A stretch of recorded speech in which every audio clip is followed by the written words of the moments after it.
যোৱা 27 তাৰিখে যি আক্ৰাসুৰ নামত গুৱাহাটীৰ হোটেল ফেম চিটিত এখন সাধাৰণ সভা কৰা বুলি যি আমি ছ'চিয়েল মিডিয়া বা নিউজ যোগে জানিব পাৰিছোঁ। সেই সন্দৰ্ভত মই আজি ক'ব বিচাৰিছোঁ যে ইতিমধ্যে সকলোৱে জানে যে আমাৰ আক্ৰাসুৰ উপদেষ্টা বিষ্ণুজ্যোতি ৰায়ক ইতিমধ্যে আমি সংগঠনৰ পৰা অব্যাহতি দিছোঁ আৰু যোৱা 22 তাৰিখে কাজলগাঁৱৰ ফৰেষ্ট গেষ্ট হাউচত হোৱা আমাৰ কাৰ্যনিৰ্বাহক সভাত এই অব্যাহতিৰ প্ৰস্তাৱটো গৃহীত কৰা হৈছে। কিন্তু তাৰ পৰিপ্ৰেক্ষিতত দেখা গৈছে যে বিষ্ণুজ্যোতিয়ে ইতিমধ্যে আগতে ৰাজনৈতিক দলৰ হৈ কাম কৰিছিল, পিছত বলৰাম গোটত আক্ৰাসুৰ উপদেষ্টা হিচাপে কাৰ্যনিৰ্বাহ কৰিছিল। কিন্তু এই সাংগঠনিক খেলিমেলি লবি কৰাৰ কাৰণে বলৰাম বৰ্মনে তেখেতক সংগঠনৰ পৰা অব্যাহতি দিছিল।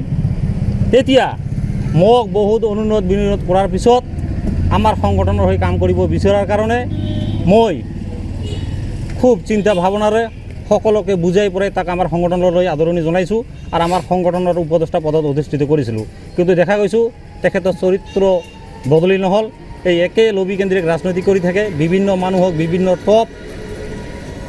লোভ দেখুৱাই পেলাই নিজৰ হাতত ব্যৱহাৰ কৰি ফুৰিছিল আৰু সংগঠনটোক বিভাজন কৰাৰ কাৰণে যোৱা 27 তাৰিখে গুৱাহাটীত এখন কাৰ্যকৰী সভা আহ্বান কৰিছিল।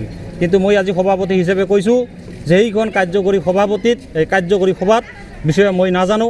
আমি সভাপতি সম্পাদক নথকাকৈ কেনেকৈ আক্ৰাসুৰ কাৰ্যকৰী সভা অনুষ্ঠিত হ'ব পাৰে এই বিষয়ে আমি অজ্ঞ আছিলোঁ। আৰু আমি ক'ব বিচাৰিছিলোঁ যে যিহেতু বিষ্ণুজ্যোতিক আমি ইতিমধ্যে অব্যাহতি দিছোঁ, বিষ্ণুজ্যোতিৰ লগত আমাৰ কোনো ধৰণৰ সাংগঠনিক কোনো ধৰণৰ সম্পৰ্ক নাই, আমাৰ সংগঠনৰ হৈ বিষ্ণুজ্যোতি কেতিয়াও মাত মাতিব নোৱাৰিব। ইতিমধ্যে আমি যোৱা 22 তাৰিখে সিদ্ধান্ত লৈছোঁ। কিন্তু দেখা গৈছে যে বিষ্ণুজ্যোতিয়ে তাৰ কিছুমান মানুহক লবি কৰি পেলাই এই সভাখন আহ্বান কৰিছিল। যি লবিত সামৰ ভাই পাইছিল সিদিনাখন সভাপতিৰ দায়িত্ব দিছিল মুকুল কৃষ্ণ বৰ্মন। এই মুকুল কৃষ্ণ বৰ্মনৰ বেলেগ এটা সংগঠনৰ পৰা খেদা খাই আহি পেলাই মোক অনুৰোধ বিনোধ কৰাৰ পাছত আমি মোৰ সংগঠনত মই কাৰ্যকৰী সভাপতিৰ দায়িত্ব দিছোঁ। কিন্তু দেখা গৈছে সেইবিলাক মানুহ লগ হৈ পেলাই এতিয়া আমাৰ সংগঠনটোক বিভাজন কৰাৰ কাৰণে আগভাগ লাগি আছে। কিন্তু আমি স্পষ্টভাৱে মই কৈছোঁ সংগঠন কেতিয়াও বিভাজন নহয় আৰু বিভাজন কৰিবলৈ দিয়া নহ'ব।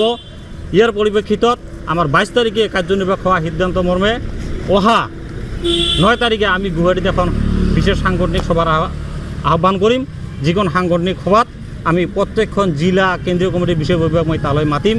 কিন্তু যদি কোনোবাই এই সভাখনক বিৰুদ্ধাচৰণ কৰি পেলাই আকৌ সভাখন বিফল কৰাৰ কাৰণে যদি আগভাগ লয়, তেতিয়াহ'লে আমি সিদিনাখনৰ সভাত আমি সংগঠনটোৰ জীয়াই থকাৰ ক্ষেত্ৰত সংগঠনটোৰ জাতিৰ হৈ কাম কৰাৰ ক্ষেত্ৰত আমি কিছুমান কঠোৰ সিদ্ধান্ত ল'ম।